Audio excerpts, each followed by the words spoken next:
KFOT ಸುದ್ದಿ ನಿಮ್ಮ ಮುಂದೆ.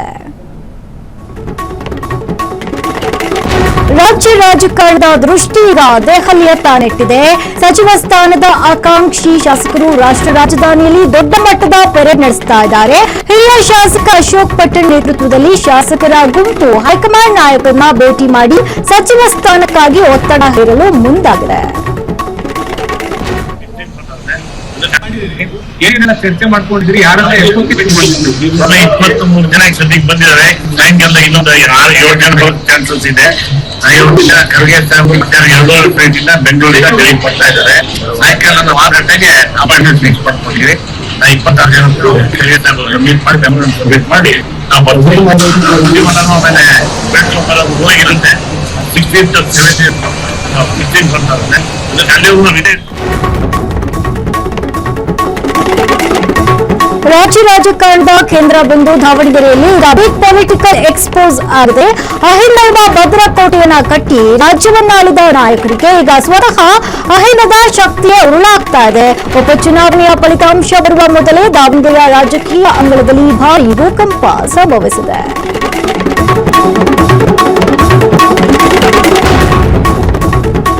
ಅಬ್ದುಲ್ ಜಬ್ಬಾರ್ ರಾಜೀನಾಮೆಯಿಂದ ತೆರವಾರ ಕಾಂಗ್ರೆಸ್ ಅಲ್ಪಸಂಖ್ಯಾತರ ಆಡಳಿತದ ರಾಜ್ಯಾಧ್ಯಕ್ಷ ಸ್ಥಾನಕ್ಕೆ ಪೈಪೋಟಿ ಹೆಚ್ಚಾಗಿದೆ. ಸಿಎಂ ಸಿದ್ದರಾಮಯ್ಯ ಆಪ್ತ ಚಿತ್ರದುರ್ಗದ ಮುಖಂಡ RK ಸರದಾರ್ ಪ್ರಬಲ ಆಕಾಂಕ್ಷಿ ಆಗಿದ್ದಾರೆ. 40 ವರ್ಷಗಳ ಪಕ್ಷ ನಿಷ್ಠೆಯನ್ನು ಪರಿಗಣಿಸಿ ತಮಗೆ ರಾಜ್ಯಾಧ್ಯಕ್ಷ ಸ್ಥಾನ ಅಥವಾ ನಿಗಮ ಮಂಡಳಿ ಅಧ್ಯಕ್ಷ ಪದವಿ ನೀಡಬೇಕು ಅಂತ ಅವರು ಹೈಕಮಾಂಡ್ ಅನ್ನು ಒತ್ತಾಯಿಸಿದ್ದಾರೆ.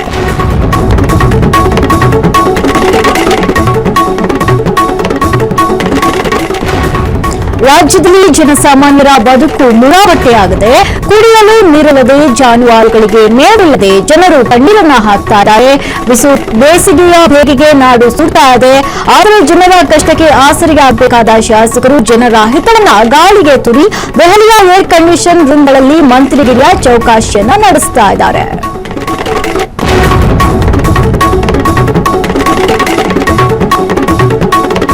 ಸಚಿವ ಸ್ಥಾನಕ್ಕಾಗಿ ಹಿರಿಯ ಶಾಸಕರು ದೆಹಲಿಯಲ್ಲಿ ಠಿಕಾಣಿ ಹೂಡಿರುವ ಬೆನ್ನಲ್ಲೇ ಬೆಂಗಳೂರಿನಲ್ಲಿ ಗೃಹ ಸಚಿವ ಡಾಕ್ಟರ್ ಜಿ ಪರಮೇಶ್ವರ್ ಅವರು ಅತ್ಯಂತ ಮಹತ್ವದ ಹಾಗೂ ಮಾರ್ಮಿಕ ಹೇಳಿಕೆಯನ್ನ ನೀಡಿದ್ದಾರೆ. ಶಾಸಕರ ಬೇಡಿಕೆಯನ್ನ ಸಮರ್ಥಿಸಿಕೊಂಡಿರುವ ಅವರು ಹೈಕಮಾಂಡ್ ನಿರ್ಧಾರಕ್ಕೆ ತಲೆಬಾಗುವುದಾಗಿ ತಿಳಿಸಿದ್ದಾರೆ.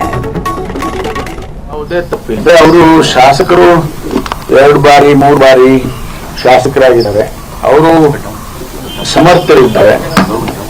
ಯಾವುದೇ ಸಚಿವ ಸ್ಥಾನವನ್ನ ಕೊಟ್ಟರೆ ನಿಭಾಯಿಸತಕ್ಕಂತ ಅನುಭವ 3 ಬಾರಿ ಆದಂತ ಶಾಸಕರಿಗೆ ಅಥವಾ 2 ಬಾರಿ ಆದಂತ ಶಾಸಕರಿಗೆ ಆಗಿರುತ್ತೆ.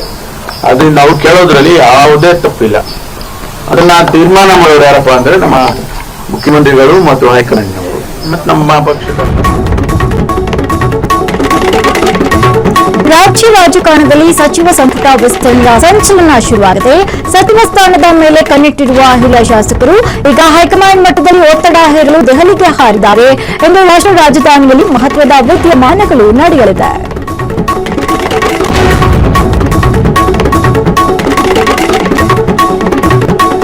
ಬಹಳ ದಿನಗಳ ಹೋರಾಟಕ್ಕೆ ಈಗ ಪ್ರತಿಫಲ ಸಿಕ್ಕಿದೆ. ಮಾಗಡಿ ತಾಲೂಕಿನಲ್ಲಿದ್ದ ಸೂಲೂರು ಹೋಬಳಿಯನ್ನ ನೆಲಮಂಗಲ ತಾಲೂಕಿಗೆ ಅಧಿಕೃತವಾಗಿ ಸೇರ್ಪಡೆಗೊಳಿಸಲಾಗಿದೆ. ಈ ಬಗ್ಗೆ ಮಾತನಾಡಿದ ಸಚಿವ ರಾಮಲಿಂಗಾರೆಡ್ಡಿ, ಸಿಎಂ ಸಿದ್ದರಾಮಯ್ಯ ಹಾಗೂ ಮುನಿಯಪ್ಪ ಸೇರಿ ನಾವೆಲ್ಲರೂ ಅದಕ್ಕೆ ಒಪ್ಪಿಗೆಯನ್ನು ನೀಡಿದ್ದೇವೆ. ಅದರಿಂದ ಜನರಿಗೆ ಅಲೆಯುವ ಸಂಕಷ್ಟ ತಪ್ಪಲಿದೆ ಅಂತ ತಿಳಿಸಿದ್ದಾರೆ.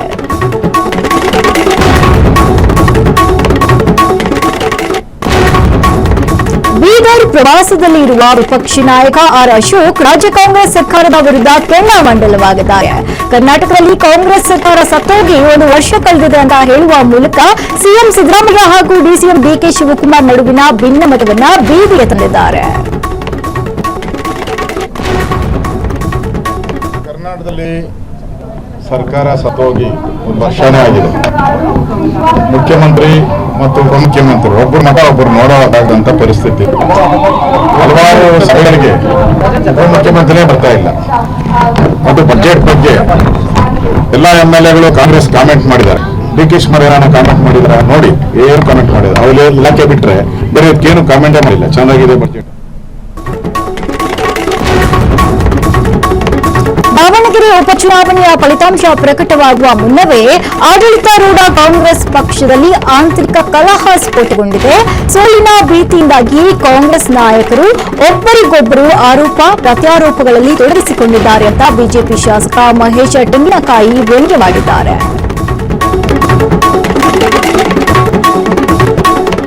ಕರ್ನಾಟಕ ಸರ್ಕಾರದವ್ರಿಗೆ ಯಾವಾಗ ಏನಾಗ್ತೈತಿ ಗೊತ್ತಾಗಲ್ಲ. ಇವತ್ತು ಇಡೀ ದೇಶದಂತ ಇವಿಎಂ ಅತ್ಯದ್ಭುತವಾಗಿರ್ತಕ್ಕಂಥ ಕಾರ್ಯ ಮಾಡ್ತದೆ. ಹಾಗಾದ್ರೆ ಇವತ್ತು ಇವಿಎಂ ಬದಲಾವಣೆ ಆಗಬೇಕು, ಬ್ಯಾಲೆಟ್ ಪೇಪರ್ ತರಬೇಕಂತಕ್ಕಂಥ ಪ್ರಯತ್ನವನ್ನ ಇವತ್ತು ಕಾಂಗ್ರೆಸ್ ಕರ್ನಾಟಕದಲ್ಲಿ ಇರ್ತಕ್ಕಂಥ ಕಾಂಗ್ರೆಸ್ ವಿಶೇಷವಾಗಿ ಪ್ರಯತ್ನ ಮಾಡೋ ಮುಖಾಂತರ ಇವಿಎಂ ಬದಲಾಗಿ ಬ್ಯಾಲೆಟ್ ಅನ್ನು ತರ್ತಕ್ಕಂಥ ಪ್ರಯತ್ನ. ಇವತ್ತು ಟೆಕ್ನಾಲಜಿ ಬ್ಯಾಲೆಟ್ ಪೇಪರ್ ಬಳಕೆ ಮಸೂದೆಗೆ ರಾಜ್ಯಪಾಲರು ತಡೆ ನೀಡಿದ್ದನ್ನ ಶಾಸಕ ಮಹೇಶ್ ತೆಂಗಿನಕಾಯಿ ಬೆಂಬಲಿಸಿದ್ದಾರೆ. ಕಾಂಗ್ರೆಸ್ ಗೆದ್ದಾಗ ಇವಿಎಂ ಸರಿಯಾಗಿರುತ್ತೆ, ಸೋತಾಗ ಮಾತ್ರ ದೋಷ ಕಾಣಿಸುತ್ತೆ ಅಂತ ಶಾಸಕ ಲೇವಡಿ ಮಾಡಿದ್ರು. ದೇಶ ತಂತ್ರಜ್ಞಾನದಲ್ಲಿ ಮುನ್ನುತ್ತಾ ಇದ್ರೆ ಕಾಂಗ್ರೆಸ್ 20 ವರ್ಷ ಹಿಂದೆ ಹೋಗಲು ಯತ್ನಿಸ್ತಾ ಇದೆ ಅಂತ ಹುಬ್ಬಳ್ಳಿಯಲ್ಲಿ ಕಿಡಿಕಾರಿದ್ದಾರೆ.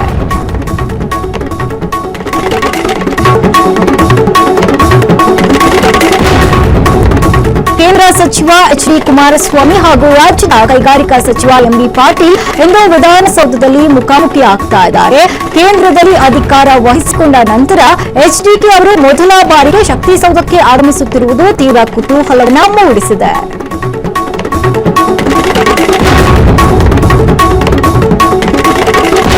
ವಿವಾದಿತ ಹೇಳಿಕೆಗಳ ಮೂಲಕವೇ ಸದಾ ಸುದ್ದಿಯಲ್ಲಿರುವ ಉತ್ತರ ಕನ್ನಡದ ಮಾಜಿ ಸಂಸದ ಅನಂತಕುಮಾರ್ ಹೆಗ್ಡೆ ಈಗ ಸಂಕಷ್ಟಕ್ಕೆ ಸಿಲುಕಿದ್ದಾರೆ. ದಾಬಸ್ಪೇಟೆ ಅಪಘಾತ ಪ್ರಕರಣದಲ್ಲಿ ಆರೋಪಿಯಾಗಿರುವ ತಮ್ಮ ಪುತ್ರನನ್ನ ಕೇಸ್ನಿಂದ ಕೈಬಿಡುವಂತೆ ಕೋರಿ ಅವರು ಹೈಕೋರ್ಟ್ ಮೆಟ್ಟಿಲೇರಿದ್ದಾರೆ.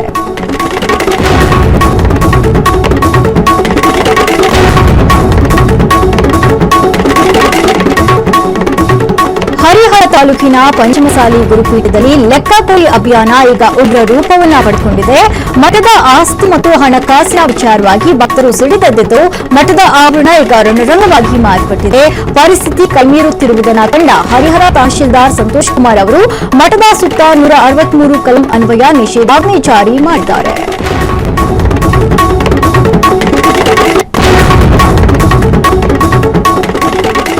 ಕಳೆದ ಕೆಲವು ದಿನಗಳಿಂದ ಜಯಮೃತ್ಯುಂಜಯ ಸ್ವಾಮೀಜಿಯವರ ಸುತ್ತ ಸುತ್ತುತ್ತಿದ್ದ ಲೈಂಗಿಕ ದೌರ್ಜನ್ಯದ ಆರೋಪದ ಸುಳಿಗೆ ಈಗ ಬಿಗ್ ಟ್ವಿಸ್ಟ್ ಸಿಕ್ಕಿದೆ. ಪ್ರಕರಣದ ಕೇಂದ್ರ ಬಿಂದು ಎನ್ನಲಾದ ಮಹಿಳೆಯ ಈಗ ವಿಡಿಯೋ ಮೂಲಕ ಪ್ರತ್ಯಕ್ಷ ಆಗಿದ್ದು ಸ್ವಾಮೀಜಿ ವಿರುದ್ಧದ ಎಲ್ಲ ಆರೋಪಗಳನ್ನ ಸಾರಾಸಗಟಾಗಿ ತಳ್ಳಿ ಹಾಕಿದ್ದಾರೆ.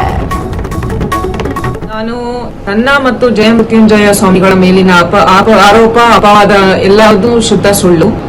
ನಾನು ಈಗ ನನ್ನ ಕೈಬರಹದಲ್ಲಿ ಅರ್ಜಿಯನ್ನು ಕೊಟ್ಟಿದ್ದೇನೆ. ಯಾರ್ಯಾರು ಕೊಟ್ಟಿದ್ದೀನಿ ಅಂದ್ರೆ ಗೃಹ ಸಚಿವರ ಕಾರ್ಯಾಲಯ, ಮುಖ್ಯಮಂತ್ರಿಗಳ ಕಚೇರಿ, ಮಹಿಳಾ ಆಯೋಗ, ಕರ್ನಾಟಕ ಎಲ್ಲಾ ಮಾಧ್ಯಮಗಳಿಗೆ, ಬಿಜಾಪುರ ಪೊಲೀಸ್ ಠಾಣೆ, ಬನಶಂಕರಿ ಪೊಲೀಸ್ ಠಾಣೆಗೆ ಇಮೇಲ್ ಮಾಡಿದ್ದೀನಿ. ನಾನು ಟ್ರೀಟ್ಮೆಂಟ್ ಅಲ್ಲಿ ಇದ್ದೀನಿ. 4-5 ದಿನ ನಾನು ಬಂದು ಎಲ್ಲಾ ಸತ್ಯತೆಗಳನ್ನು ನಾನೇ ಹೇಳ್ತೇನೆ. ಅಫಜಲ್ಪುರ ಕಾಂಗ್ರೆಸ್ನಲ್ಲಿ ಈಗ ಭಿನ್ನಮತ ಸ್ಫೋಟಗೊಂಡಿದೆ. ಶಾಸಕ ಎಂವೈ ಪಾಟೀಲ್ ಹಾಗೂ ಅವರ ಪುತ್ರ ಅರುಣ್ ಕುಮಾರ್ ಪಾಟೀಲ್ ವಿರುದ್ಧ ಮಾಜಿ ಸಚಿವ ಮಾಲಿಕಯ್ಯ ಗುತ್ತೇದಾರ್ ಸಮರ ಸಾರಿದ್ದಾರೆ. ಪಕ್ಷದ ಹಿರಿಯ ಮುಖಂಡ ಜೆಎಂ ಕೊರಬು ಅವರು ಕಂಡುಹಿಡಿದ ಘಟನೆಯ ಬೆನ್ನಲ್ಲೇ ಗುತ್ತೇದಾರ್ ಹೈಕಮಾಂಡ್ ಮೇಲೆ ಒತ್ತಡ ಹೇರಲು ಮುಂದಾಗಿದ್ದಾರೆ.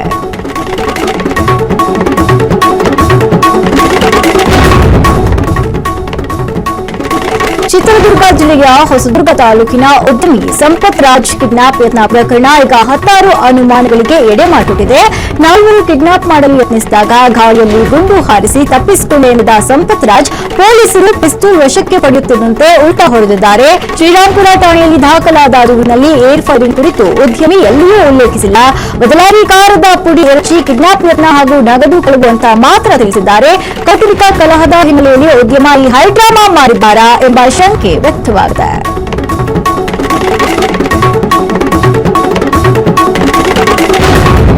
ಕಲಬುರಗಿ ಜಿಲ್ಲಾ ಅಫಜಲ್ಪುರ ಕಾಂಗ್ರೆಸ್ನಲ್ಲಿ ಆಂತರಿಕ ಕಲಹ ಸ್ಫೋಟಗೊಂಡಿದೆ. ಶಾಸಕ ಎಂವೈ ಪಾಟೀಲ್ ಅವರು ಪುತ್ರ ಅರುಣ್ ಕುಮಾರ್ ಪಾಟೀಲ್ ಅವರ ಅತಿಯಾದ ಹಸ್ತಕ್ಷೇಪ ಹಾಗೂ ದರ್ಬಾರ್ ವಿರುದ್ಧ ರಾಜ್ಯ ಹಿಂದುಳಿದ ವರ್ಗಗಳ ಉಪಾಧ್ಯಕ್ಷ ಜೆಎಂ ಕೊರಬು ಈಗ ಬಹಿರಂಗವಾಗಿಯೇ ಅಸಮಾಧಾನವನ್ನು ಹೊರಹಾಕಿದ್ದಾರೆ.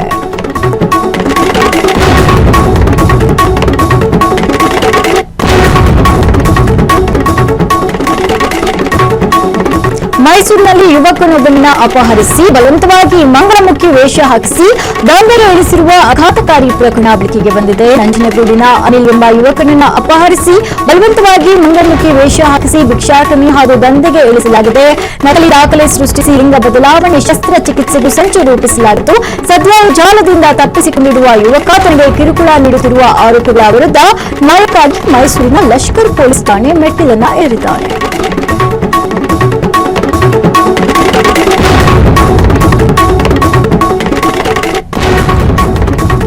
ಮಂಗಳೂರಿನ ನಂತೂರಿನಲ್ಲಿ ಬೈಕ್ ಸವಾರನ ನಿರ್ಲಕ್ಷ್ಯದ ಓವರ್ಟೇಕ್ನಿಂದಾಗಿ ಭೀಕರ ಅಪಘಾತ ಸಂಭವಿಸಿದೆ. ಭೀಕರ ಅಪಘಾತದಲ್ಲಿ ಬೈಕ್ ಸವಾರ ಧರ್ಮಸ್ಥಳದ 27 ವರ್ಷದ ಗೋಪಾಲಕೃಷ್ಣ ಸ್ಥಳದಲ್ಲೇ ಸಾವನ್ನಪ್ಪಿದ್ದಾನೆ. ಅತಿ ವೇಗದ ಓವರ್ಟೇಕ್ನಿಂದಾಗಿ ಸ್ಕೂಟರ್ಗೆ ಡಿಕ್ಕಿ ಹೊಡೆದಿದ್ದು ಬಳಿಕ ಟಿಪ್ಪರ್ ಅಡಿ ಸಿಲುಕಿ ಈ ದುರಂತ ಸಂಭವಿಸಿದೆ. ಗಂಭೀರ ಗಾಯಗೊಂಡ ಖ್ಯಾತ ಛಾಯಾಗ್ರಾಹಕ ಮೋಹನ್ ರಾಜ್ ಆಸ್ಪತ್ರೆಗೆ ದಾಖಲಿಸಲಾಗಿದ್ದು ಟೆಂಪೋ ಚಾಲಕ ಗಂಗಾಧರ್ ಗಾಯಾಳನ್ನ ಆಸ್ಪತ್ರೆಗೆ ಸಾಗಿಸಿ ಮಾನವೀಯತೆ ಮೆರೆದಿದ್ದು ಕದ್ರಿ ಪೊಲೀಸರು ಪ್ರಕರಣವನ್ನು ದಾಖಲಿಸಿಕೊಂಡಿದ್ದಾರೆ.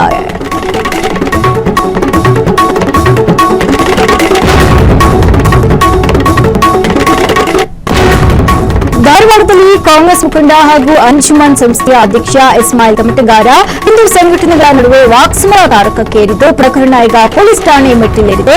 ಏಪ್ರಿಲ್ 7ರಂದು ಧಾರವಾಡದ ಸುಭಾಷ್ ರಸ್ತೆಯಲ್ಲಿ ನಡೆದ ಪ್ರೇಮಕಂಡ ವಿರುದ್ಧದ ಪ್ರತಿಭಟನೆಯಲ್ಲಿ ಚಕ್ರವರ್ತಿ ಸೂಲಿಬೆಲೆ ಮುಸ್ಲಿಂ ಸಮುದಾಯವನ್ನ ಅವಮಾನಿಸಿದ್ದಾರೆ ಹಾಗೂ ಕಾರ್ಯಕ್ರಮಕ್ಕೆ ಪರವಾನಗಿ ಪಡೆದಿರಲಿಲ್ಲ ಅಂತ ಆರೋಪಿಸಿ ಇಸ್ಮಾಯಿಲ್ ತಮಟಗಾರ ದೂರು ನೀಡಿದ್ರು. ಸೂಲಿಬೆಲೆ ಅವರನ್ನ ನಿಂದಿಸಿರುವುದನ್ನು ಖಂಡಿಸಿ ಬಜರಂಗ ದಳ ಮತ್ತು ವಿಶ್ವ ಹಿಂದೂ ಪರಿಷತ್ ಮುಖಂಡರು ಇದೀಗ ತಮಟಗಾರ ವಿರುದ್ಧ ಶಹರ ಪೊಲೀಸ್ ಠಾಣೆಯಲ್ಲಿ ದೂರನ್ನ ಕೂಡ ದಾಖಲಿಸಿದ್ದಾರೆ.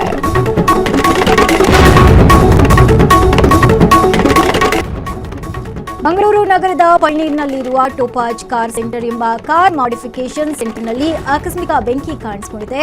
ಶಾರ್ಟ್ ಸರ್ಕ್ಯೂಟ್ನಿಂದಾಗಿ ಈ ಅವಘಡ ಸಂಭವಿಸಿತು. ಬೆಂಕಿಯ ಕೆನ್ನಾಲಿಗೆಗೆ ಶೋರೂಮ್ನಲ್ಲಿದ್ದ 2 ದುಬಾರಿ ಬಿಎಂಡಬ್ಲ್ಯೂ ಕಾರ್ಗಳು ಸಂಪೂರ್ಣವಾಗಿ ಹಾನಿಗೊಳಗಾಗಿದ್ದು ಅಪಾರ ಪ್ರಮಾಣದ ಸ್ವತ್ತು ನಾಶ ಆಗಿದೆ. ಈ ಸಂಸ್ಥೆಯು ಮಾಜಿ ಶಾಸಕ ಮೊಯ್ದೀನ್ ಬಾವಾ ಅವರ ತಂಗಿಯ ಮಗ ಸಿಯಾಜ್ ಅವರಿಗೆ ಸೇರಿದಾಗಿತ್ತು. ಘಟನಾ ಸ್ಥಳಕ್ಕೆ ಆಗಮಿಸಿದ ಪಾಂಡೇಶ್ವರ ಅಗ್ನಿಶಾಮಕ ದಳದ ಸಿಬ್ಬಂದಿಗಳು ಸತತ ಕಾರ್ಯಾಚರಣೆಯನ್ನು ನಡೆಸಿ ಬೆಂಕಿ ನಂದಿಸುವಲ್ಲಿ ಯಶಸ್ವಿಯಾಗಿದ್ದಾರೆ.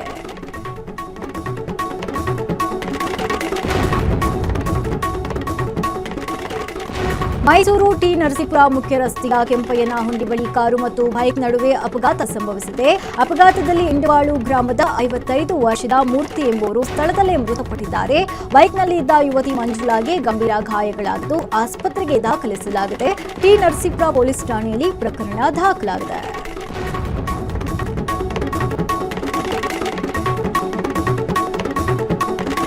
ಗದಗ ಜಿಲ್ಲೆಯ ಮುಂಡರಗಿ ತಾಲೂಕಿನ ಗಂಗಾಪುರ ಹಾಗೂ ಕೋರ್ಲಹಳ್ಳಿ ಮತ್ತು ಇತರೆ ಸಿಂಗಟಾಲೂರು ಬಳಿಯ ತುಂಗಭದ್ರಾ ನದಿಯಲ್ಲಿ ಅಕ್ರಮವಾಗಿ ಮರಳು ಸಾಗಿಸುತ್ತಿದ್ದ ಜಾಲದ ಮೇಲೆ ಪೊಲೀಸರು ಭರ್ಜರಿಯಾಗಿ ದಾಳಿಯನ್ನು ನಡೆಸಿದ್ದಾರೆ.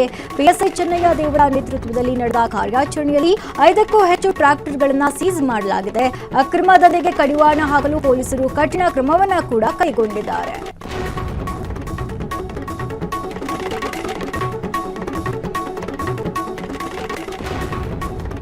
ಬೆಂಗಳೂರು ಗ್ರಾಮಾಂತರ ಜಿಲ್ಲೆಯ ನೆಲಮಂಗಲದಲ್ಲಿ ಬೆಚ್ಚಿ ಬೀಳಿಸುವ ಘಟನೆಯೊಂದು ನಡೆದಿದೆ. 42 ವರ್ಷದ ವಿವಾಹಿತ ಮಹಿಳೆಯ ಬ್ಲಾಕ್ಮೇಲ್ಗೆ ಮಣಿದು 28 ವರ್ಷದ ಜಿಮ್ ಟ್ರೈನರ್ ಆತ್ಮಹತ್ಯೆ ಮಾಡಿಕೊಂಡಿರುವಂತಹ ಗಂಭೀರ ಆರೋಪ ಕೇಳಿಬಂದಿದೆ.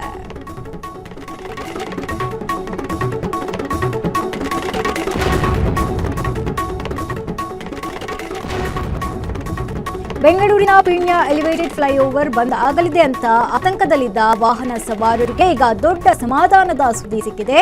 ಕಾರಣಾಂತರಗಳಿಂದ ಎನ್ಎಚ್ಎಐ ನಡೆಸಬೇಕಾಗಿದ್ದ ಲೋಡ್ ಟೆಸ್ಟಿಂಗ್ ಪ್ರಕ್ರಿಯೆಯನ್ನು ಸದ್ಯಕ್ಕೆ ಮುಂದೂಡಲಾಗಿದೆ.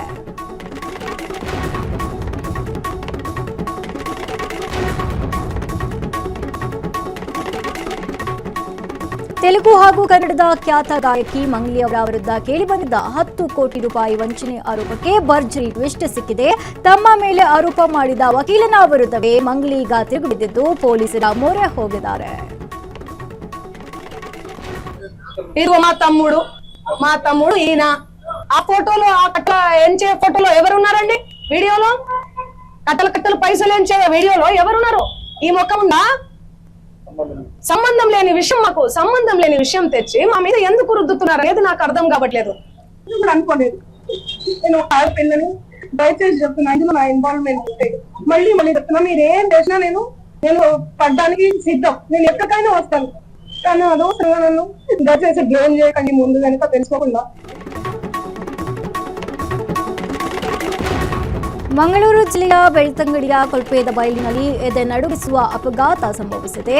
ಅತಿ ವೇಗವಾಗಿ ಬಂದ ಓಮ್ನಿ ಕಾರು ಚಾಲಕನ ನಿಯಂತ್ರಣ ತಪ್ಪಿ ರಸ್ತೆ ಬದಿಯಲ್ಲಿ ನಡೆಯುತ್ತಿದ್ದ ಪಾದಚಾರಿಗಳ ಮೇಲೆ ಉರುಳಿ ಬಿದ್ದಿದೆ. ಭೀಕರ ದೃಶ್ಯಗಳು ಸಿಸಿಟಿವಿ ಕ್ಯಾಮೆರಾದಲ್ಲಿ ಸೆರೆಯಾದರೂ ನೋಡುವವರ ಎದೆ ನಡುಗಿಸುವಂತಿದೆ.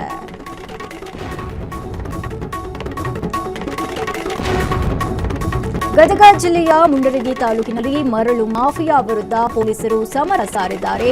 ತುಂಗಭದ್ರಾ ನದಿಯ ಒಡಲಿಗೆ ಅಕ್ರಮವಾಗಿ ಕನ್ನ ಹಾಕುತ್ತಿದ್ದ ದಂಧೆಕೋರರಿಗೆ ಮುಂಡರಗಿ ಪೊಲೀಸರು ಭರ್ಜರಿ ಶಾಕ್ ಅನ್ನು ನೀಡಿದ್ದು, ಕೋಟ್ಯಾಂತರ ರೂಪಾಯಿ ಮೌಲ್ಯದ ಮರಳು ಸಾಗಾಟದ ವಾಹನಗಳನ್ನು ಸದ್ಯಕ್ಕೆ ವಶಕ್ಕೆ ಪಡೆದಿದ್ದಾರೆ.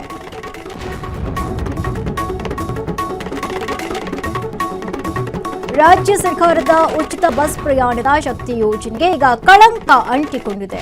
ಮಹಿಳೆಯರಿಗಾಗಿ ಮೀಸಲಿರುವ ಯೋಜನೆಯನ್ನು ಬಳಸಿಕೊಂಡು ಕೆಲ ನಿರ್ವಾಹಕರು ಸರ್ಕಾರದ ಖಜಾನೆಗೆ ಕನ್ನ ಹಾಕ್ತಾ ಇದ್ದಾರೆ. ಟಿಕೆಟ್ ಚೆಕಿಂಗ್ ವೇಳೆ ಕಂಡಕ್ಟರ್ಗಳ ಸ್ಫೋಟಕ ಕಳ್ಳಾಟ ಈಗ ಬಯಲಾಗಿದೆ.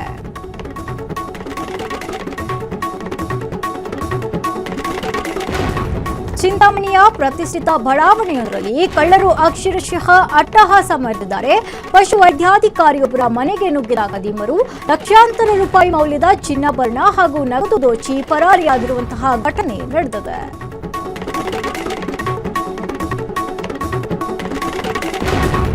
ಬೀದರ್ ಜಿಲ್ಲೆಯ ಚಿಟಗುಪ್ಪ ತಾಲೂಕಿನ ಮುದನಾಳ ಗ್ರಾಮದಲ್ಲಿ ಅರಣ್ಯ ಭೂಮಿ ರಕ್ಷಣೆಗೆ ನಿಲ್ಲಬೇಕಾದ ಅಧಿಕಾರಿಗಳೇ ಕಣ್ಮುಚ್ಚಿಕೊಳ್ಳುತ್ತಿದ್ದಾರೆ ಎಂಬ ಗಂಭೀರ ಆರೋಪ ಕೇಳಿಬಂದಿದೆ. ಗ್ರಾಮಕ್ಕೆ ಹೊಂದಿಕೊಂಡಿರುವ ಅರಣ್ಯ ಪ್ರದೇಶವನ್ನ ಕೆಲವರು ಅಕ್ರಮವಾಗಿ ಒತ್ತುವರಿ ಮಾಡಿಕೊಳ್ತಾ ಇದ್ದು, ಅರಣ್ಯ ಇಲಾಖೆ ಮಾತ್ರ ಗಾಢ ನಿದ್ರೆಯಲ್ಲಿದೆ ಅಂತ ಜನರು ಆಕ್ರೋಶವನ್ನ ಹೊರಹಾಕಿದ್ದಾರೆ.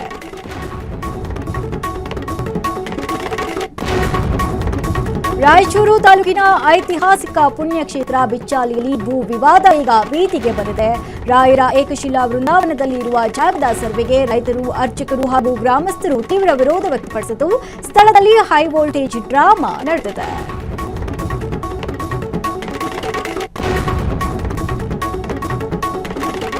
ವಿಜಯಪುರದ ಆದರ್ಶ ನಗರ ಠಾಣೆಯ ಪಿ ಸೀತಾರಾಮ್ ಲಮಾಣಿ ವಿರುದ್ಧ ಸಿಬ್ಬಂದಿಗಳು ರಾಜ್ಯಪಾಲರಿಗೆ ಪತ್ರ ಬರೆದಿದ್ದಾರೆ. ಅಕ್ರಮ ಚಟುವಟಿಕೆಗಳಿಗೆ ದರ ನಿಗದಿಪಡಿಸಿ ಹಣ ವಸೂಲಿ ಮಾಡ್ತಾ ಇದ್ದಾರೆ. ವರ್ಗಾವಣೆ ವೆಚ್ಚಕ್ಕಾಗಿ ಭ್ರಷ್ಟಾಚಾರ ನಡೆಸುತ್ತಿದ್ದಾರೆ ಅಂತ ಆರೋಪಿಸಲಾಗಿದೆ. ಈ ಸಂಬಂಧ ಸಿಎಂ ಹಾಗೂ ಗೃಹ ಸಚಿವರಿಗೂ ದೂರಣ ಕೂಡ ನೀಡಲಾಗಿದ್ದು, ಇಲಾಖೆಯಲ್ಲಿ ಭಾರೀ ಸಂಚಲನ ಮೂಡಿಸಿದೆ.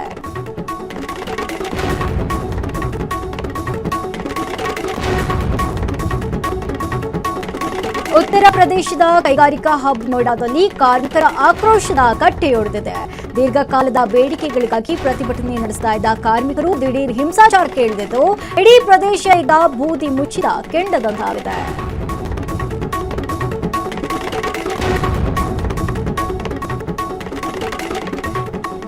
ಜಗತ್ತಿನ ಅತಿ ದೊಡ್ಡ ತೈಲ ಮಾರ್ಗದ ಮೇಲೆ ಯುದ್ಧದ ಕಾರ್ಮೋಡ ಕವಿದಿದೆ. ಇರಾನ್ನ ಪಾರುಪತ್ಯಕ್ಕೆ ಸೆಡ್ಡು ಹೊಡೆಯಲು ಅಖಾಡಕ್ಕಿಳಿದ ಅಮೆರಿಕ ಹಾರ್ಮುಜ್ ಜಲಸಂಧಿಯನ್ನು ತನ್ನ ವಶಕ್ಕೆ ಪಡೆಯಲು ಡೊನಾಲ್ಡ್ ಟ್ರಂಪ್ ಮಾಸ್ಟರ್ ಪ್ಲಾನ್ ಅನ್ನು ಸಿದ್ಧಪಡಿಸಿದ್ದಾರೆ.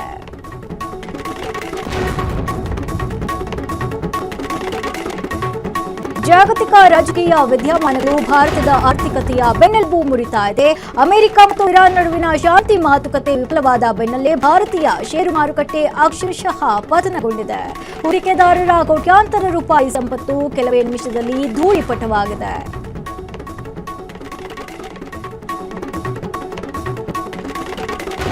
ಇರಾನ್, ಇಸ್ರೇಲ್ ಮತ್ತು ಅಮೆರಿಕ ನಡುವಿನ ಯುದ್ಧದ ಕಾರ್ಮೋಡ ಈಗ ರಾಜ್ಯದ ಬಡವರ ಅಡುಗೆ ಮನೆಗೆ ಬಿಸಿ ಮುಟ್ಟಿಸಿದೆ. ಗ್ಯಾಸ್ ಅಭಾವದ ಭೀತಿಯನ್ನೇ ಬಂಡವಾಳ ಮಾಡಿಕೊಂಡಿರುವ ಕೆಲವು ಏಜೆನ್ಸಿಗಳು ಗ್ರಾಹಕರ ಜೇಬಿಗೆ ಕನ್ನ ಹಾಕಲು ಶುರು ಮಾಡಿದೆ.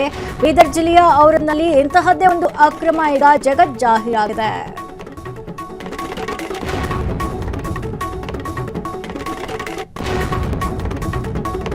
ಒಂದು ಕಾಲದಲ್ಲಿ ಸ್ಯಾಂಡಲ್ವುಡ್ ಅನ್ನ ಆಳಿದ ಸುಂದರಿ, ಸಿನಿ ರಸಿಕರ ಪಾಲಿನ ಬ್ಯೂಟಿ ಕ್ವೀನ್, ಮೋಹಕ ತಾರೆ ರಮ್ಯಾ ಅವರ ಮದುವೆ ಸುದ್ದಿ ಸದ್ಯ ಸೋಷಿಯಲ್ ಮೀಡಿಯಾದಲ್ಲಿ ಸಖತ್ ಸದ್ದು ಮಾಡ್ತಾ ಇದೆ. 40ರ ಹರೆಯದಲ್ಲೂ ಗ್ಲಾಮರ್ ಉಳಿಸಿಕೊಂಡಿರುವ ಈ ತಾರೆ ಲೈಫ್ ನಲ್ಲಿ ಸೆಟಲ್ ಆಗೋದು ಯಾವಾಗ ಎಂಬ ಪ್ರಶ್ನೆ ಗಾಂಧಿನಗರದ ಗಲ್ಲಿ ಗಲ್ಲಿಯಲ್ಲೂ ಕೇಳಿ ಬರ್ತಾ ಇದೆ.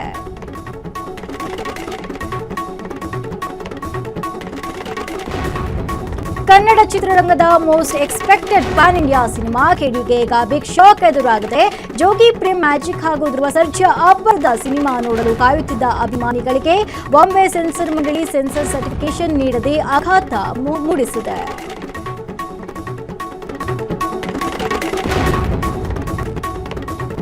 ಮಂಡ್ಯ ಜಿಲ್ಲೆಯ ನಾಗಮಂಗಲ ತಾಲೂಕಿನ ಆದಿಚುಂಚನಗಿರಿಯಲ್ಲಿ ಏಪ್ರಿಲ್ 15ರಂದು ನೂತನ ಗುರು ಭೈರವೈಕ್ಯ ಮಂದಿರ ಉದ್ಘಾಟನೆಗೊಳ್ಳಲಿದೆ. ಪ್ರಧಾನಿ ನರೇಂದ್ರ ಮೋದಿ ಅವರು ಮಂದಿರ ಲೋಕಾರ್ಪಣೆ ಮಾಡಿದ್ದು ಡಾಕ್ಟರ್ ನಿರ್ಮಲಾನಂದ ಸ್ವಾಮೀಜಿ ಸಾನ್ನಿಧ್ಯದಲ್ಲಿ ಧಾರ್ಮಿಕ ವಿಧಿವಿಧಾನಗಳು ನಡೆಯುತ್ತೆ. ಪ್ರಧಾನಿ ಭೇಟಿ ಹಿನ್ನೆಲೆ ಬೃಹತ್ ವೇದಿಕೆ ಹೆಲಿಪ್ಯಾಡ್ ನಿರ್ಮಾಣವಾಗಿದ್ದು ಸುಮಾರು 2,000ಕ್ಕೂ ಹೆಚ್ಚು ಪೊಲೀಸರನ್ನ ಭದ್ರತೆಗೆ ನಿಯೋಜಿಸಲಾಗಿದೆ.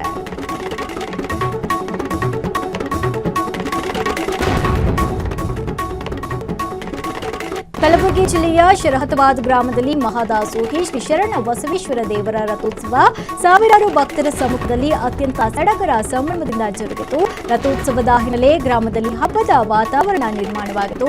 ಕೇವಲ ಕಲಬುರಗಿ ಜಿಲ್ಲೆಯಲ್ಲದೆ ನೆರೆಹೊರೆಯ ಜಿಲ್ಲೆಗಳಿಂದಲೂ ಸಹ ಸಾವಿರಾರು ಸಂಖ್ಯೆಯಲ್ಲಿ ಭಕ್ತ ಸಾಗರವೇ ಹರಿದು ಬಂದಿತ್ತು.